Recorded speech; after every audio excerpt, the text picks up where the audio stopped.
Welcome to the next edition of the Hudson County Sports Podcast.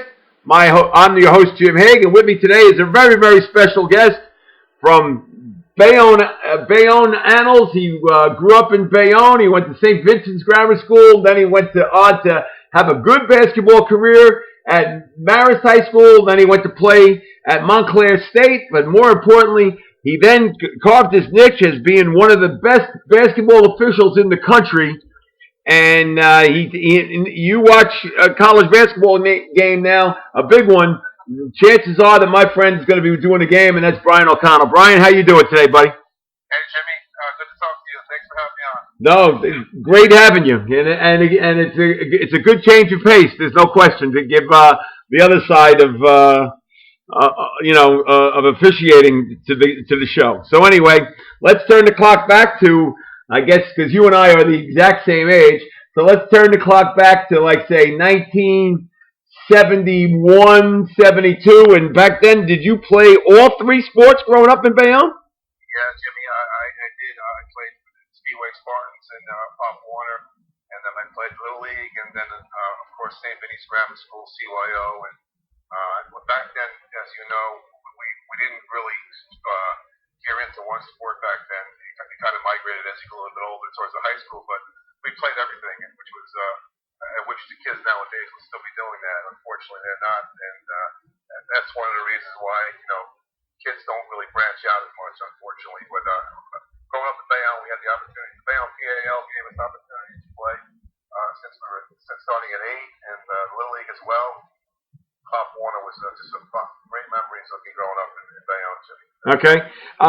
Talk a little now. From what I remember, you were a pretty good baseball player too, as well. And you like playing baseball growing up? I did. I did. It wasn't enough action for me. I was a pitcher and a shortstop. My strength when I was younger I was kind of small, but I was real fast. So I was able, to outrun a lot of people and do a lot of things that some of these younger kids weren't, able to do so at a young age. So that was my advantage. Same thing in football. I was a quarterback and scored a lot of touchdowns. So once I got free, nobody could catch me. So I was pretty fortunate. But basketball, was always my number one sport because, growing up, as you've been there several times, St. Vinny's schoolyard, at any given day, we were younger, so we had to work our way up. But the schoolyard was always packed. Anywhere between 50 and 100 kids playing various sports. So we had an opportunity to play. We could play all day, all night.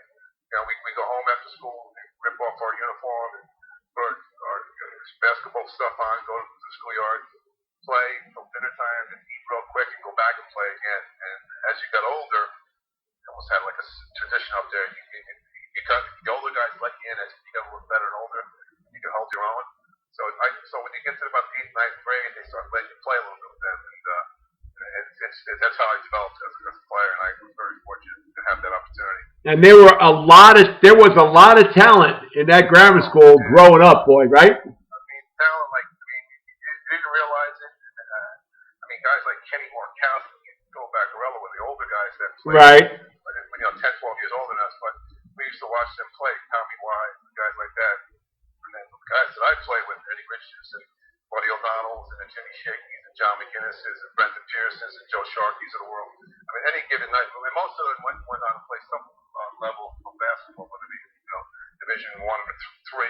Back then, we didn't have it too, so you either went to, if you were good enough, you went to Division 1. If you were still good and wanted to play, you went to Division 3 school. Right. That's just the only alternative you had. Yeah. So basketball is a high level. Each community we lived in, I lived in St. Vinny's Grammar School, CYO, everybody was strong because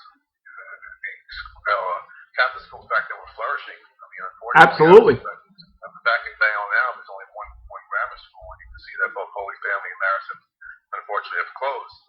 So obviously, things have changed over the years. But what a place to grow up.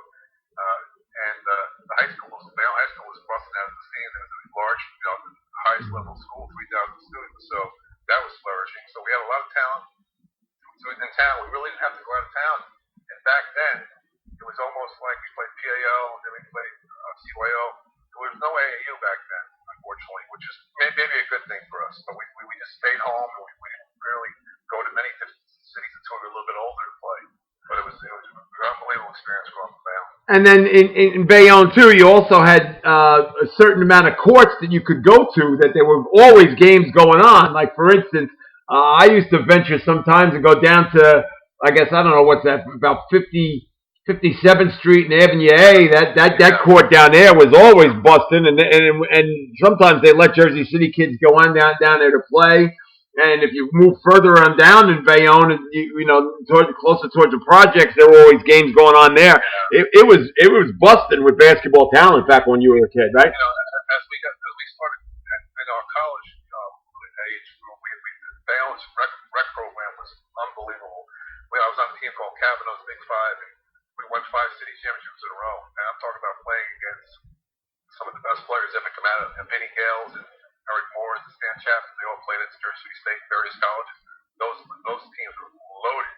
So we used to play in 16th Street Park or First Street Park or 57th Street and Avenue A was another nice court we used to play in too. But great place to play. Yeah.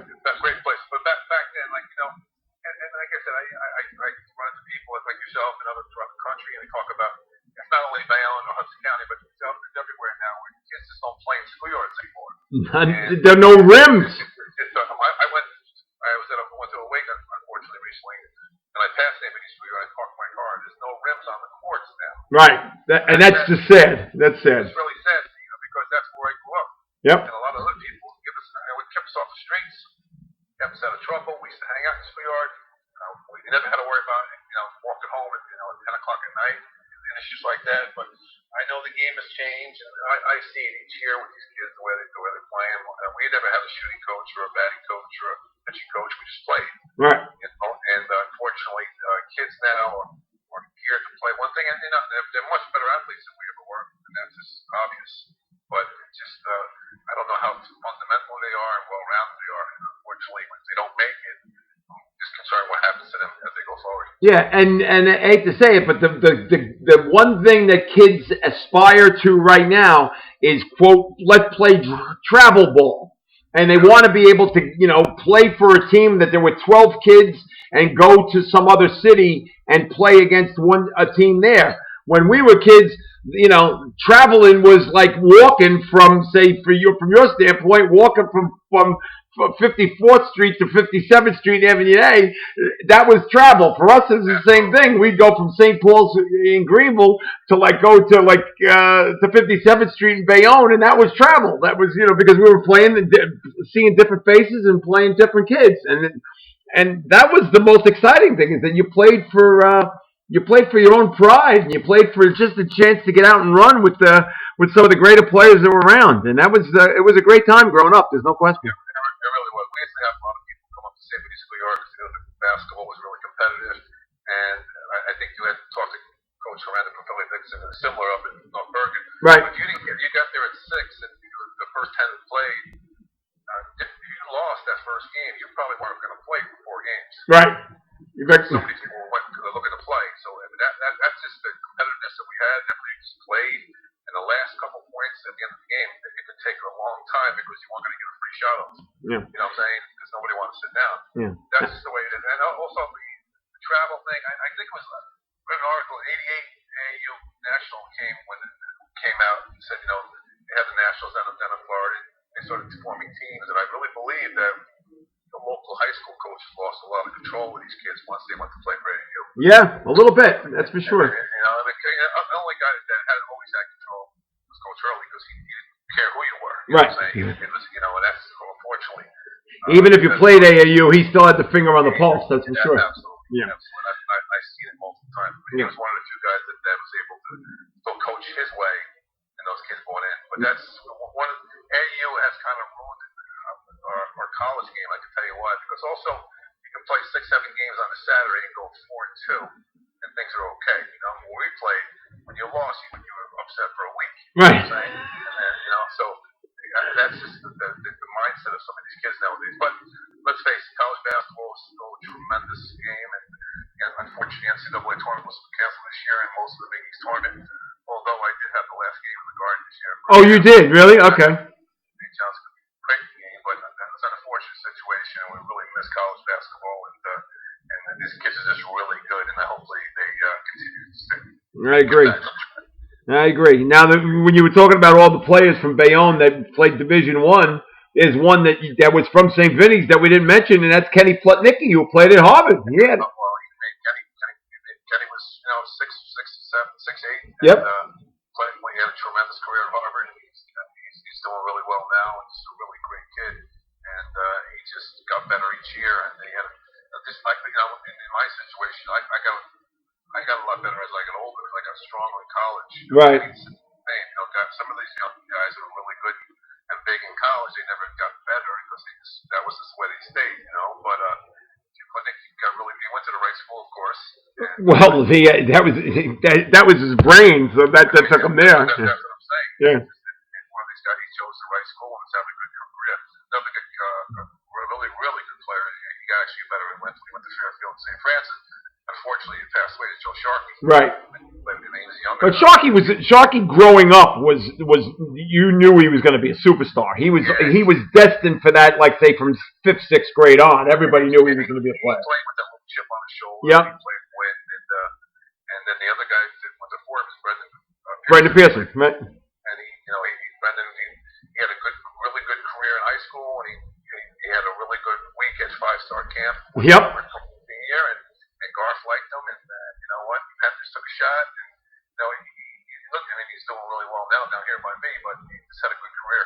Yeah, no, and he catapulted that career into a good degree, and then he ended up working hard, and it's unfortunate that he's got Mike for a brother. No, right. Yeah. Big Mike. I'm only kidding, and he knows how much I love him too. So, but he'll be happy, Brian. He'll be happy to know that he was just mentioned on the podcast. That makes his day when he gets mentioned. Just like Horrenda got mentioned already 3 times today. My guy. Horenda's your guy? Oh, please. Well, quick story. He's a really good guy. That level's not hard. Unfortunately, that's the way to not make it easy for you guys at that level because you were really good as a freshman. Now they go elsewhere right away. Right. It's crazy, so keeping guys around. But Horrenda is very excitable on the sidelines. He's Hudson County guy. It's in his nature. And he stomps a lot, his feet a lot, you know what I'm saying? Yeah, I've always said I can't believe that he hasn't gotten stress fractures because he's getting older now, and the way he stomps his feet, I figure one of these days the foot's going to break and he'll be in a boot, But he's luckily he's restored that, so he stayed away from it. I only work with you hands here at that level, but next time I go there, I'm going to bring a pair of slippers. He's a good guy. He works hard. Sandberg and staff work really hard. The tough spot, But well, unfortunately, he was one of my closest friends in high school, so I gotta mention it. But we were very, very close. And today, if she was still with us, his mother would have been 91 today. So here's to Amazing Grace, who I love dearly. We had maybe a closer relationship than I had with Greg. Was with Greg's mother. She was, oh God, she was incredible. So I miss her terribly. Oh yeah, she's the reason why he became a great basketball player because she would shoot hoops with him out in the backyard. Both him and Billy used to go. It wasn't Mr. Horrenda. It was Mrs. H going out there in the yard and shooting hoops with her boys. So there's no question. So, all right. So you went from St. Vinny's. Was it a no-brainer to go to Marist? Was it, or did you have? I really didn't have an option. My both brothers went there, and I had. Well, I should say that back in 8th grade when we were probably the better team in the city CYO team. You were the best city. Who are you kidding me? One of the best. Coach Early was there at our game, and we had a conversation. And St. Anthony's wasn't where it was. No. Back then, I remember going back. Ken Rose and Charlie Harris. That's as far back as I know. I know they were good prior to Coach Early being there, but they didn't really take off until Dave Rivers. That's what I remember. Yeah, no, well, they were getting there when we were in high school. They were getting there because they lost only one game in 1979, our senior year. They lost only one game. They were 28-1, and they won the parochial C state championship. So that was Mandy Johnson was a sophomore. And he helped to turn that tide. I think he's the reason why he catapulted because he was the first major scholarship player that Hurley had, And that team was pretty good. Felix Rivera, who ended up playing at St. Peter's, and Joe Mikowitz, and my best friend John Rashford was on that team too. So that's how I know so much about it. So Unbelievable. yeah. But my point is, turn back time is a no-brainer to go play with Coach Curley if you had an opportunity. If you had to, but you had no opportunity because you were a Marist kid through and through, right? My both brothers went there. I had one of those careers where I got better as I got older. Oh, without question, yeah. Ben Calabrese was there. Your shooting range got a hell of a lot better too, Brian, as you got older. Yeah, I got stronger. Yeah. I was never wasn't considered a scorer. No, good point guard, but yeah. I could score. I mean, I think when I got to Montclair, when I got in high school, well, that's because you could. That's because now when you first started at Marist, when you were the point guard, you had Blaze Cancro on your team. You couldn't. You had to just give him the ball and get the hell out of the way. That was the whole job, right? He had a chance to do really, really good. He was 6'4" guard. Went to St. Peter's, as you know, had a little unfortunate incident one summer, and right. They just never got back on track. Oh, he had a good career at Marist, no? He did. But I thought he was a pretty big Division I player. Yeah, so did I. I thought he had a chance to be a big time Division I player. But that was your when you're playing for Freddie. It was more like, hey, Brian, bring the ball up the floor, give it to Blaze, and we're going to get out of the way, right? Absolutely. Yeah. And as you know, you were there, but the games that we played back in the day, most people stayed at their local school. Yep. Whether it be Lincoln, Snyder, Ferris, or Bayonne, or whatever. Then you had to go to Prep or Hudson or Merritt. But the games, as you know, Jim, every game was packed. Every game. I mean, the Bayonne Marist game, you didn't get there by 5 o'clock. You weren't getting in. No way. You know what I'm saying? And we used to travel. Even a prep game down in Prep was, as you know, you went there. Prep wasn't a great area back in the day. No, but we also weren't a great team either. So that's. No, but you know what? We weren't a great team, but coached by a great guy, two guys actually. They're good kids. Yep. I mean, I'm a Whitehead, Wozniak, guys. Yeah, that's the year. That was my junior year. They were pretty good then in my junior year. Whitehead was a good player. Barry, God bless him, he was a great player. And Joe Wozniak was a good player, and Tony Cruz, who unfortunately is also gone too. We lost two of the guys on that team. Tony Cruz and Barry Whitehead are now passed on. But that team was pretty good. But when we were a senior, that was when we had Herenda and Tommy Moriello, and oh God, we're mentioning Dave Viggiano.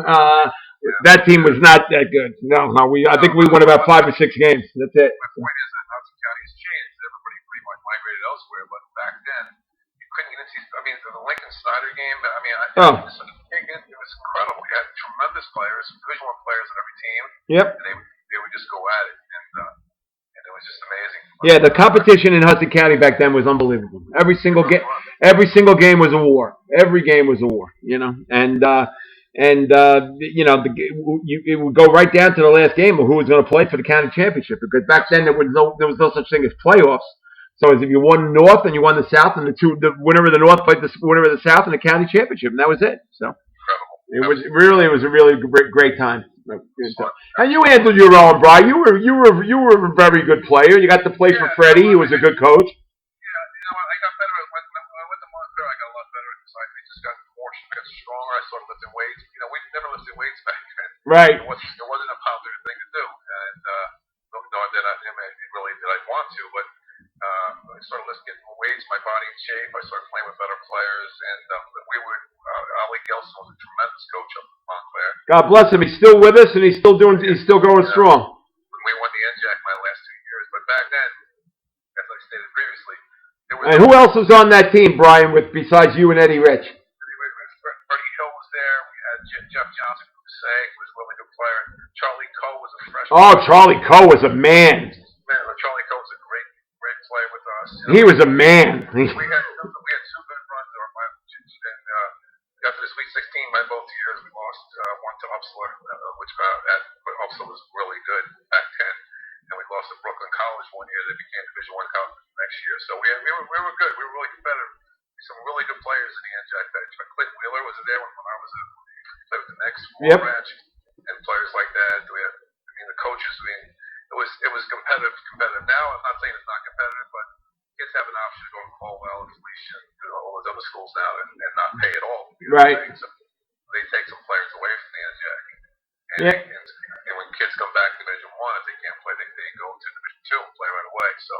it kind of hampered that level there.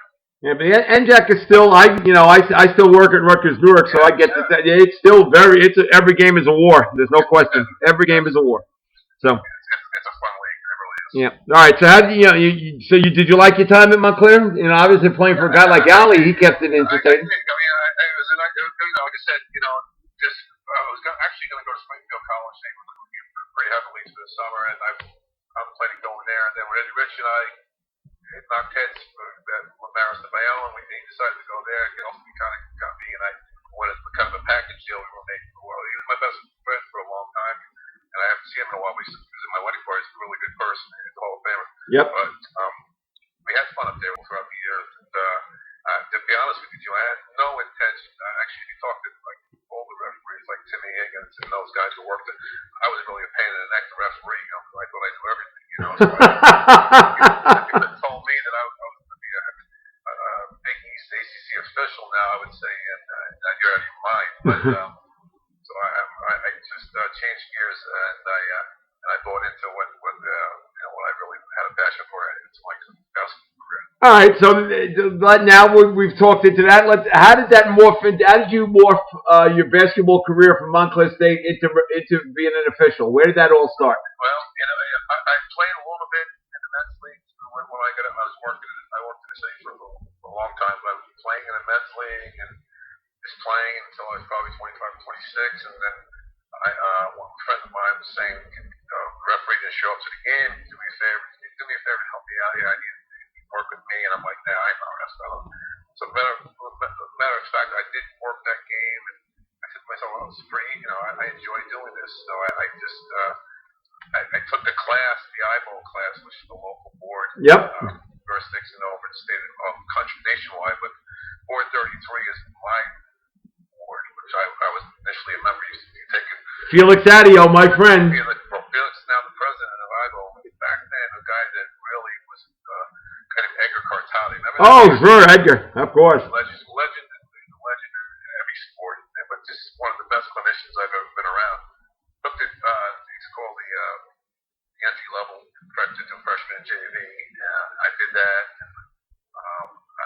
I thought I knew everything until I got into the classroom, and I realized I didn't really know anything about the rules. So it's an eye opener. It was an eye opener for me, but I was talented enough just when I first started to just be able to have a feel for the game, and that's something you really can't teach. I was on a Zoom call last night, and I was telling them exactly the same story I'm telling you. When you become an official, you really got to, I can work with guys and make them better. You have to have an understanding of the game and a feel for the game. Oh, absolutely. There's no question. That's if you don't have that, you can't referee. Right. That's just plain and simple. So I started doing freshman and JV, and sneak out. All right. So how did that happen? So you just had if you went to the class would assign you to a couple of games, and then it was up to you. You took a class. When you pass the test, the state test, you're able to work freshman and JV your first 2 years. All right. So then, did you call the ADs and get chances? No, what I did is Andy Martin, who was a teacher at Snyder for a long time, he right. gave me a freshman and JV in Hudson County. Okay. So I just I called them up, just gave them a reasoning, and I'm a cadet, and I'm looking to get involved. He gave me a few games, and I got hooked. And how old were you then? Like 26? I was 26. Yeah. Okay. All right. Did that for 2 years. Wound up doing the freshman and JV final my second year with one of Margaret's friends, Gibby Lewis, and him and I worked a lot in high school together. And we don't have enough time to talk about the stories in our games. Okay. But he's just, he's one of the absolute best officials I've ever worked with. I agree. To this day. I agree. I wholeheartedly agree. I think I'm not saying that because he's a friend of mine, but I wholeheartedly agree. I think Gibby Lewis is a great official. Just had a really unbelievable feel for the game and command and presence, and able to talk to kids. Communication skills were good, and we both had fun doing it. So I did that for 2 years, and then I was able to get into the varsity level in Hudson County, not doing that much, so I branched out a little bit. I went to Passaic and Union and Bergen, and then as my schedule grew, and then John Thompson was the assignment, and then it came to Shacatano. Yep. And so I I was able in my second year of doing varsity. I got to like a county semifinal, and I went to a camp at Philly Dickinson for just a camp to try to improve my skills. And like and that was that Edgar's camp? Edgar's camp at Philly Dickinson, Yep. which was a really popular camp back then. Big time. Every official that I know all went to Edgar's camp because they figured that was going to be the next stepping stone. So. Stepping stone, and it's amazing because I never forget it because Higgins was the guest speaker. Timmy Higgins, legendary, really great guy, great official. Great guy. Right. Just a good person, and I got hired as whatever list that was. I couldn't do conference games, but I got hired my second year, and I think it was 27, 28 that year, and I got hired as just doing the non-conference games, and I just blew up. So I didn't really do much high school after that because my college schedule got really big. I wound up doing like 9 finals in Northeast Conference for that league. Wow. Just that quickly, like within two years after being a cadet? Yeah, I got pretty fortunate. Then I got into the Is that because, was there somebody that graded you and said, hey, you know what, this guy does a good job? Cortada, he just had a good eye, like me, Corbett, Lopes, Perone, and guy. Those are all good guys, good friends. Yeah. They all, so he owned all of us. Believe me, I would not be where I am today without Edgar Cortada. I can tell you that right now. Okay. Then I got into the MAC, a guy named Brad Tracy out of New York. Sure. Back then, the MAC was a beast, as you know. Yep. The MAC arguably was one of the best lower conference basketballs in the country. We had coaches that were all stepping stone to a lot of these coaches that went on to a different level. Yep. Sienas of the world were great, and Champito and Fiore were really good. Yep. And Ryder had to do so. I got in there. And right, Kevin Bannon was at Ryder, and was a stepping stone for Penders was there at Fordham, and then Pat Kennedy was at Iona. I mean, those were some wars going back and forth. Brady McCaffrey went from Siena to Iowa. Yep. Blaney was at Holy Cross, and Holy Cross was in our league at first to start. That was just a great league. There's no question. That level at that time was incredible, and that's what really got me to the next level, being the Big East and the ACC and some of the higher levels. Because if you could really referee that MAC conference, they Big East guys would work there on their off nights, and they would just take you under their arm and say, "You're coming with me." So that's where I really got my stepping stone to the next level, which was the Big East conference. And all right. Once I got into the Big East, I was fortunate enough to have it'd be my 20th year to be this year. So, that's unbelievable. Now go back to when you were refereeing at the MAC. I know because I was the SID at St. Peter's that I knew that there was a really strict grading process that they would go through. The coaches would get somebody after the 3 officials after the game is over, and then they'd have to give a grade to like what they thought the official did that time. Were you at all worried about what these officials were thinking of you and how you refereed your game? I mean, because that basically could make or break you. I mean, if the referees if the coaches all thought that you were garbage, you probably wouldn't have been able to move on forward. So were you worried at all what kind of grade you were getting from the coaches? It's always a concern, but the problem is you can't worry about that because you have to officiate the game. I mean, no losing coach is going to be happy. Let's face it. That's just the way it is. Yeah, but if you did I talked to other officials before. The best officials. They at least officials feel the best officials are the one where they don't care about what call you make. You just did your job and you went home, and they don't want to know what your name is. The ones that you got to worry about is when the official knows your name and then calls your name over and over again. Absolutely. Right, and part of my job as working at St. Peter's, especially when we were on the road, I used to have to make sure that I pointed out which one's first name was for Fiore. So Fiore would ask me, all right, which one's George and which one is Brad and which one is Brian, and like I had to point him out. So in this way, when he was questioning a call, he made sure that he would call you by your name. And I thought that was a great idea because if you get Mr. Official, well, that's not going to make you turn around and look at the coach and say yes, whether or not I made. But if the official yells out at you and says, "Hey, Brian, can I talk to you?" Like you're going to go over and talk to him because he's giving you the breath. It goes a long way. And back in the day as great as we have it now. You had to do that. Now you need to have in the locker room, so there's a picture of my face. Yeah. So it's a lot different now. But, It's a lot different. Yeah. But also technology. With the way game films and TV now is hit, Jimmy, coaches are aware of who's on games. Oh, sure. They're aware before the game before the game is scheduled. They know. Yeah. I mean, there are guys in this country that I worked for, over the years that you have relationships with. But at the end of the day, for the most important thing, their job is to win games. Okay, we all get that. Right. They know who's going to referee you, like anything else. You know what I'm saying? And right. It's just the way. Your assistant coaches that keep stats on referees on the number of wins and losses that they have over their careers. Yep. Yeah. No. It's incredible. It's incredible how it's morphed. But back then, we had to make sure, especially when we were on the road, when Fiore would get somebody that he didn't know who it was, and we're getting like 3 random guys, right? So I had to make sure who was who, and then if there was some guy that Fiore thought was sticking it to him, Fiore would then find names in Italian that he could call the guy and get away with it without getting the technical. His favorite. He would call people Scooch. Yeah, Scooch. Yes, I tell you, he was a heck of a coach. He was hard. He was tough on the sidelines. I can say that much, but he was hard. He was a good coach. The kids played hard for him. He had some good teams. Absolutely. And he's still a very, very close friend, and I love him dearly. I mean, we had a great relationship our 6 years together, and I love those days. I will never ever tarnish the days that I spent at St. Peter's. They were just great years. Yeah.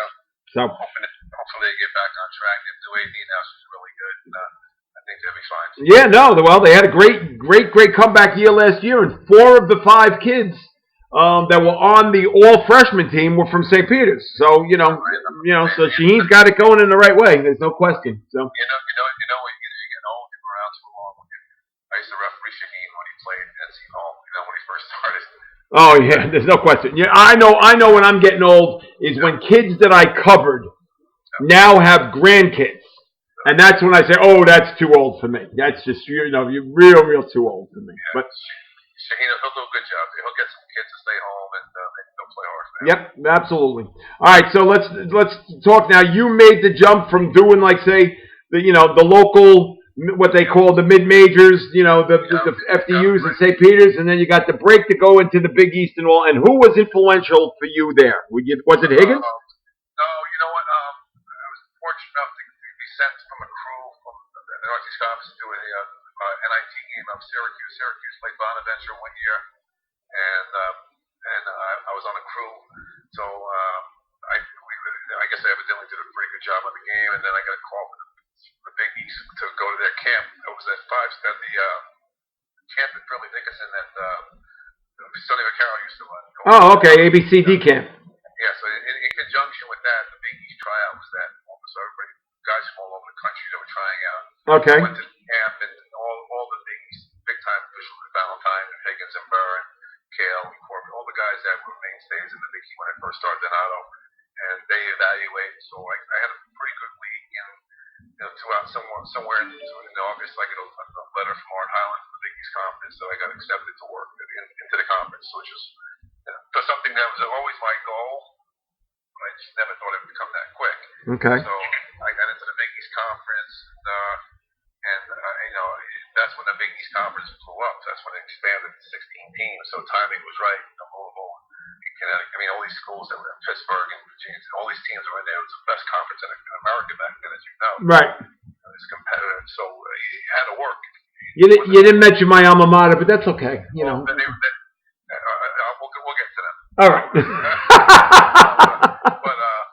so we had to work, so you had to hit the ground running. It was one of those conferences where they're going to bring you along slowly. So right. I happened to have a lot of good people around me, Higgins and Burr, and the older guys. They kind of took me under their wing, and I listened and I listened and I listened, and I just picked up the ball and stayed out of their way for the first couple of years. Just to build a relationship with coaches, Calhoun, big time, coaches in that league, as you know. Oh God. I mean, it was incredible. And then you slowly build relationships with them, and then you have some confidence in your ability, and then the guys that you're working with have confidence in you, channel was in the middle of the pack, and then you start. I did 5 Big East finals as of today, so I'm doing something right. Oh, absolutely. That's not bad. And like I said. Now let me ask you at this point now, Bri, do you have an agent or do you have somebody who schedules the games for you, or do you do it on your own? Jimmy, you're an independent contractor in college basketball, so therefore you pick my primary league back then. Still today is the Big East. Right. We're now associated with the ACC, so the Big East and the ACC are my primary leagues. Once they come out and give me my schedule, then I have the ability. I also work in the Big Ten, the SEC, the Big 12. Yep. So you go accordingly. You can't make everybody happy with availability, and that's why. Then you go down, you go to the Atlantic 10, then you go to the MAC, and say I don't have much availability anymore because the other guys just gobble me up. Right, but does the league do the scheduling for you, or do you have to go and do the scheduling? No, the league does the scheduling for us. Okay. And we block it out. Then we open it up to other leagues by availability. But as far as scheduling my travel, I do everything on my own.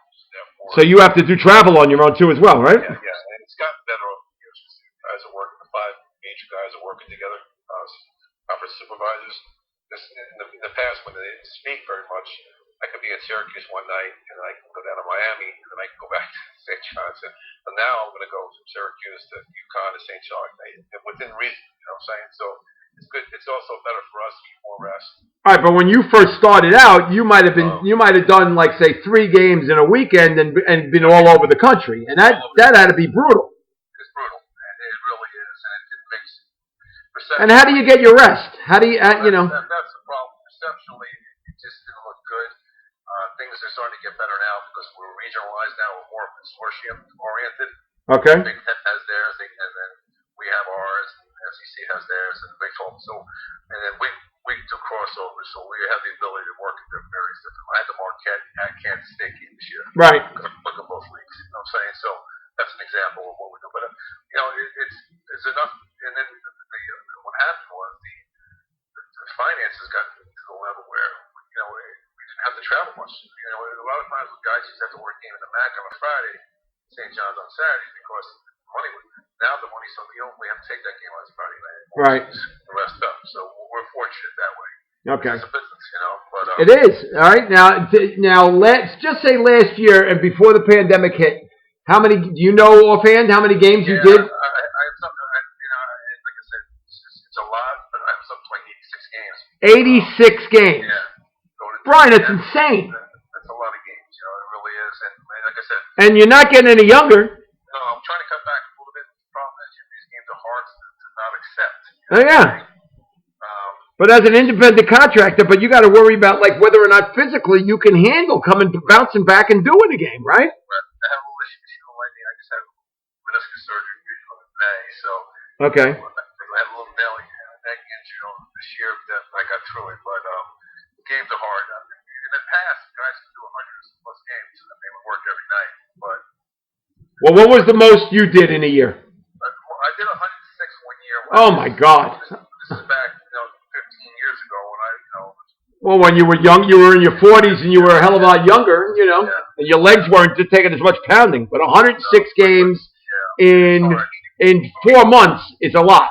That's an average of 5 games a week. Yeah, I know. It's like I said, and this year I worked a little bit more than the previous years. I was 70 is a good number if you can spread it out and get out and have ample rest. But the travel is what kills us, and I'm just concerned about this year because with this stuff going on now, we have no idea. Is the season going to go? And B, the travel policy is going to be off the wall. Yeah, and it's not going to be. Travel's not going to be as easy. There's no question. All right. Difficult. So I don't want to get into your own personal life because that's your deal. But is this now your full-time job? Do you do nothing else? My wife's a school teacher in town, in Middletown, where I live. Okay. So, and I was a regional sales manager in the city for 21 years, and my schedule finally got to the point where I said, you know what, it's a no-brainer. About 7 years ago, I said I'm out. So so I left and I'm doing it full time since. But also, I'm involved. I run the CBT, which I told you earlier. That's right. I'm in charge of officiating. This is my 7th year I do that. and I have several camps throughout the summer that I have that. You have officiating camps? Yeah, throughout the summer. Oh, I didn't know. I didn't even know about that. Where are they located? Well, one's down the shore here. I have one in Maryland with a coworker who works in the ACC, and then I'm involved with a couple of high school coordinators, assisting them up in North Jersey. So it really blew up over the years. We get a couple hundred people coming each year to our camps. Wow. I know, because a lot of people still want to officiate. There's no question. They do. Yeah. They do. And that's another thing. I mean, I was on a panel with coaches. I was the only official, and I said, we got to do something to really get a grasp on how we're treating officials, because a lot of people don't want to get involved in this sport for the money they're making. It's abuse. So we're trying to come up with some way in how we can train coaches, especially on the high school level, how to act towards on the sideline. And that's something that they're never taught. Right. It's something that if you go by the rule book, then most coaches would make the halftime. Let's face it. So I mean, I don't know what the solution is. You go back to the John Wooden seatbelt rule, and they can't get off. You can only coach from the bench. Oh God, that's horrible. As somebody who used to coach, that is a horrible rule. Horrible. I had my assistant coach that year. His entire job was to just pull me by my weight, my belt, to pull me and pull me back down. And obviously, as I'm a big boy, that was really hard for him to stop me from getting up off the chair. Impossible. Impossible. It's an emotional game. It's an exciting game. You just have to understand where you are. Right. If you limit the head coach to getting up, I can understand that. But But gets coaches in trouble, whether it be Bayonne or Calhoun or Patina, is you linger on a point too long. Yep. We go off the court as the East official. They see official. We're talking about 2 or 3 plays. Yeah. And how do they keep that in their mind? The game's going on. How do they keep it in their mind that something that happened 2, 3, 4 plays ago? That makes no sense in my mind. Absolutely. Yeah. So that's you know what, you have to be a good communicator, a good listener, and understand that the pressure these guys are under is enormous. But so is ours. You know what I'm saying? I would imagine even more so. Yeah. Especially now with technology. I'm going back to the locker room. At the Seton Hall game or whatever, and then and my phone's already ringing, you know what I'm saying? Yeah. So technology is a deterrent to us, because I can go and miss a goaltender, or call a goaltender by either one. Billis and those guys are killing me, and then they show the replay, and it's I got it right. Right. And there's no way of turning that around, are they? No. Right. Now it's just already done. ESPN has seven cameras. Right. On different angles. So it's hard. You just try to stay out of the way as much as you could and just move on. All right. At this point, Bry, it's got to be really tough too, as well, is that you are one of the more recognizable referees, especially in the Big East Conference and in the Northeast. And is that hard for you, knowing fully well that you not only do you have coaches that recognize you, but the fans now recognize you as well? And I mean, it's got to be hard to block out everything, but with the coaches obviously all know who you are. Is that make it a little bit more difficult that you're one of the most recognizable referees in the game? It's hard. I mean, more so the fans. I mean, and then the coaches. For the most part, I have most coaches I work. I mean, there's times that, believe me, I mean, I've worked a lot of games with Danny Hurley over the years. Danny's a tremendous coach. Right. Tremendous coach. But him and I, because I've known him for the years. I mean, we were in situations where we're nose to nose on plays. Well, he thinks he can get away with stuff more because he knows you as well as long as he has. So he figures, okay, you know what? I know Brian O'Connell. I can get away with a little bit more. So I think that's why he might get into you, as opposed to, say, somebody else who doesn't know you as well. Correct? No, I met Danny when he was at Rhode Island. I had him 6 games. He was 0-6, and then I have him next year. He won the Atlantic 10 championship with me. Right. So he knows, and he's a tremendous coach, just like Bobby. They're 2 tremendous coaches. Yep. But they're competitors. They want an advantage. More of a competitor than they are coach. No question. Both of them. No doubt about it. They're both tremendous coaches. They have a long career in this game, and they're 2 phenomenal institutions right now. So they probably won't go anywhere else. But they're gonna make some damage. Yeah, no, there's no question. All right, but you mentioned a little bit about the fans. How Yeah. hard is it for you to block out the fans and what they say? And obviously, you can't turn it totally off. So how difficult is it to you got to swallow your pride a little bit, knowing Yeah. fully well that you got 18,000 other referees in the stands that don't know the rules and don't know the game, but they're still screaming your name. Well, I prefer 18,000 rather than none like I had in the garden because they can hear everything in the garden. Yeah. But with fans, if somebody gets personal, then a couple times I'm going to address it. I can't control things that are, that people say. You got to remember, as a fan, you look at one thing, you look at your team, and there's gambling involved, there's drinking involved, so it's very difficult. Yep. But there's a fine line.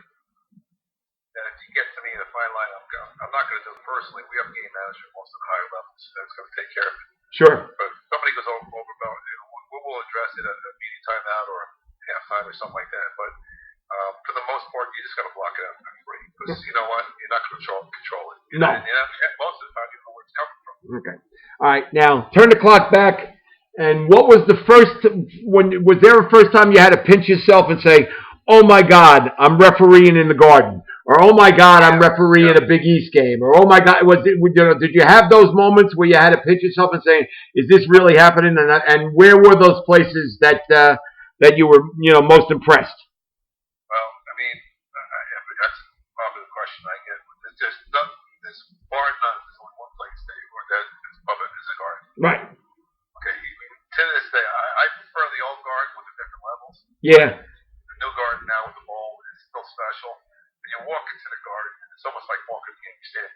Goosebumps. You can have, the next play the night before, the Rangers play tomorrow. You have the Poker there. You have the view. It's incredible. Right. It's your tradition. But my first Big East final, I had West Virginia and Georgetown in 2010. Okay. And I was on the court during the national anthem, and it just hit me like, "Are you serious? I'm doing the Big East final." That's something when I was a kid, I used to take the bus up to the square and the path over to the Big East tournament all day on Thursday and Friday. Absolutely. It's a great sporting event that I've ever been to. You know what I'm saying? Yeah. It's incredible. But there's special places. When you go into the Carry Dome for the first time. Okay. I did the Villanova game up there a couple of years ago. There was 55,000 on campus. It was the biggest on campus.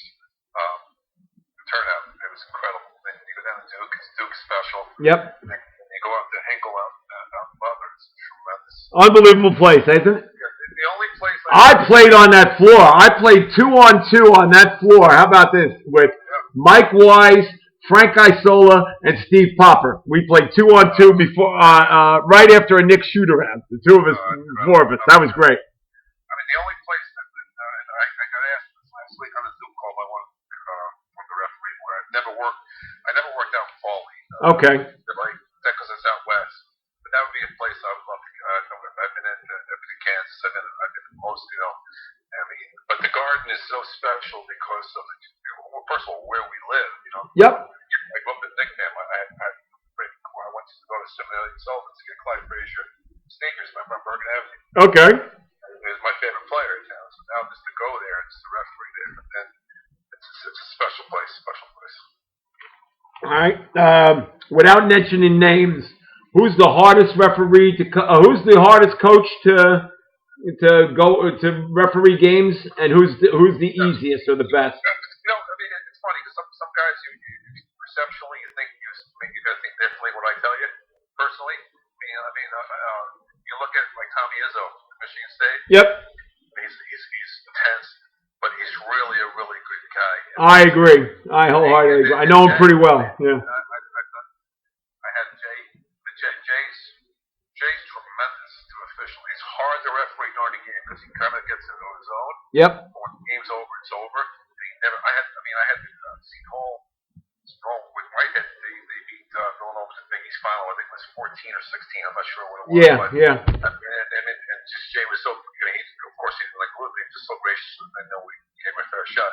Calhoun was really hard initially for me until he respected strength. He just, I had games up there over the years, triple overtime with the team. Louisville team was an unbelievable game, and he came into the locker room after the game and said to us, "We did a great job." So Wow.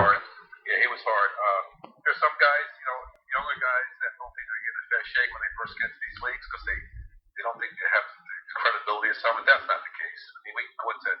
Doesn't matter. Our goal is to stay out of the way. Everybody has the same events, opportunity to win for us. Agreed. Years ago, guys teams used to come into the East Coast or whatever, Kansas or UCLA, regional guys. Now, I could be on the court at Seton Hall with a guy from Milwaukee and a guy from Omaha. Yeah. So those days are over. Yeah. And perceptually, fans have to know that. And like me, you think I could kick in Bayonne after working in Omaha? I mean, think about that. You know what I'm saying? On a regular basis. Yeah, but see, that's the thing that you got to just pinch yourself in the fact that you just like you said. Here, look at me. I'm a kid from Bayonne, and here I am coaching. I'm refereeing a game at Creighton. Who would have ever thought that could happen? Like. So I mean, that's. But also, like I know fans see one side, and they it's always somebody's fault, whatever. Right. But I guarantee this. I tell people on a high school level, high school coaches. Some school teacher from Richfield Park is going to leave his job at 4 o'clock to go down to Bayonne for $80. He's not going to screw somebody. No. He may not be that very good, but he's not very good for both teams. You know what I'm saying? And that's the way you got to look at it. I mean, I don't think anybody's out there. I mean, there's plays at the end of the game we may miss that cause a game. I get that. Don't get me wrong. But for the most part, everybody's at a level for a reason. Yeah. Let's face it. You know what I'm saying?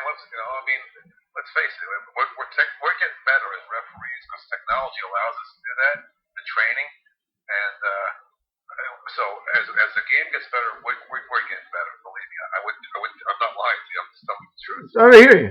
All right. So talk to me a little bit about that right now. You're 59 years old. How much longer do you think you could keep doing this? And is it at the point where as long as God lets me keep doing it? Two things. I mean, it's fun still. I have to be able to leave my family for 4 months out of the year. Right. Them. So, it's just hard to do. And you got a wife and kids? My wife and two boys. My oldest son is an aspiring referee, NBA referee. He's in the G League now. Oh, is he really? Yeah. What's his first name? Patrick. Okay. Yeah, he has a chance.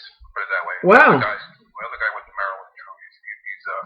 He graduated Maryland last year, so he's working in the city. But okay. And it's hard. So we gotta look for Patrick O'Connell then, huh? Yeah, he's gonna be okay.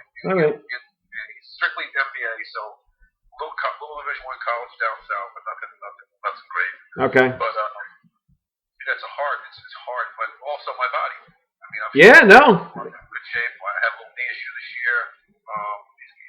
When I go out there, if I cannot give it 110% for the kids' sake and the coaches, I'm not going to do it. It's just not worth it. Right. It's not. I mean, you have to have a passion. All right. So what you're going to say is that you're not going to be a hanger on. There have been some guys that they were past their time and they were hanging on and really not doing a great job. You don't want to be one of those. No, and you know what? I want to go out on my terms. I want to go out as healthy as possible. And financially, I'm fortunate enough to be able to make those choices. Some guys have to stick around for various reasons, and it's not good for the game.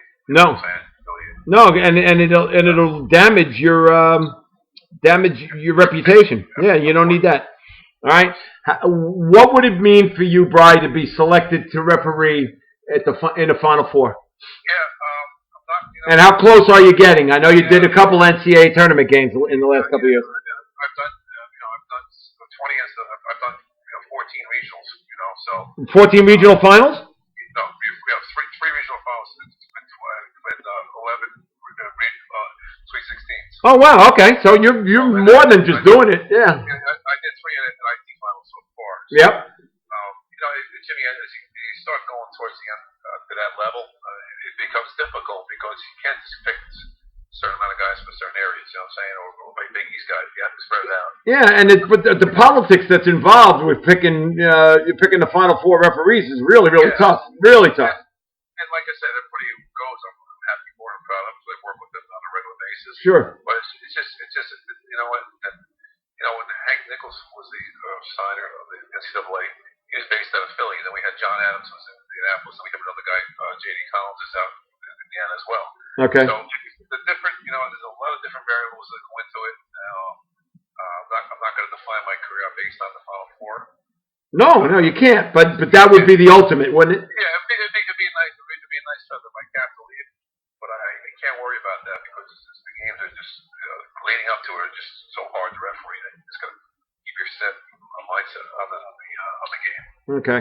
I know it's hard to predict, but do you think there's going to be a college basketball season this year? Well, I'm optimistic, so I'm going to the Maui Classic this year. Wow. I selected to go there, but my luck could probably be canceled. Of course, yeah. I'm hoping that, there's a lot of things involved. Kids have to go back to school. Different states have different issues. Marquette's in Milwaukee, Newark. So, what do you do? How do you get there? How do referees get there? So I don't know what they're going to do. I have a feeling if when it goes to my head, well, there's still flights going into the continental United States, so that I don't think that's a problem. I just think of whether or not the kids go to school. That's Well, that's what I'm saying. At the university, when you say we can have basketball, but the kids are going to go remote. And then do you have fans at these games or no? Yeah. So I have a feeling. Well, if you can't play college basketball with nobody in the building, that just loses. It's not like pro sports where you can pull that off. You can't have college basketball without fans. Just can't. How do you pay for it? Seton Hall goes to the Prudential Center. That's a lot of money they pay. Right. With no fans, that's a lot less money they're making. Yeah, no question. But also, I have a feeling if we do go back, it's going to be conference play only, and starting in January, and then we go because the NCAA tournament revenue is so important to these colleges. Absolutely. But if they only go conference only, Bri, what does that do to the even not even the mid majors, but the smaller than the mid majors who depend upon those guarantees? They may take a beating in November and December, but they fund their programs based on what those guarantees that they get from playing the bigger schools. Absolutely, it's going to be devastating. It's just like the football when somebody goes out to Michigan for a guarantee for $1 million. Yeah. You're not going to have that this year, unfortunately. So how do you keep your program going? I don't know. Maybe start the season a little bit later, Jimmy, and go and start January, go to April. I don't know. Fortunately, for basketball is that weather doesn't affect us. No. You know what I'm saying? With football, it's affected because of the winters and stuff. It affects them. But hopefully, we come up with some kind of solution. Well, the solution obviously will be for every sport is they got to get a vaccine, and as soon as they get the vaccine, is to make sure that they get it out and they get it to all the athletes. And then this way, if the athletes are covered, then that'll be the first step, and then boom, then they got to worry about the people going to the games. Like if you walk into a game here, boom, got to get a shot, and if you get the shot, you're covered. So Right. Well, I just hope the NBA goes well starting in a couple of weeks because that'll be the first step. That really will be the first step, no question. Hey, Brian, thank you so very much for taking the time to talk to me today. You're a great guest, and I hope to see you again soon. I hope that everything clears up, and I can heckle you from the sidelines. Thanks, Jimmy. I really appreciate it. Keep doing what you're doing for Hudson County. It's a big part of our lives that got us where we are today. Thanks, and keep making us proud, buddy. All right, you do a great job. Appreciate it. Thanks, all right, pal. Good talking to you. And that was my special guest today, Brian O'Connell, one of the top referees in the game of basketball from Bayonne. And it was really fortunate that had Brian stay with us today on the show. That's it for me today. My thanks again to my executive producer, Johnny Haig, my great nephew, who did a great job. Without him, there'd be no such thing as the Hudson County Sports Podcast. And we'll be back with another edition of the Hudson County Sports Podcast next week. Thanks for listening. You take care of yourself, and everybody, wear your masks. Wear your masks. Thanks so very much. Take care now.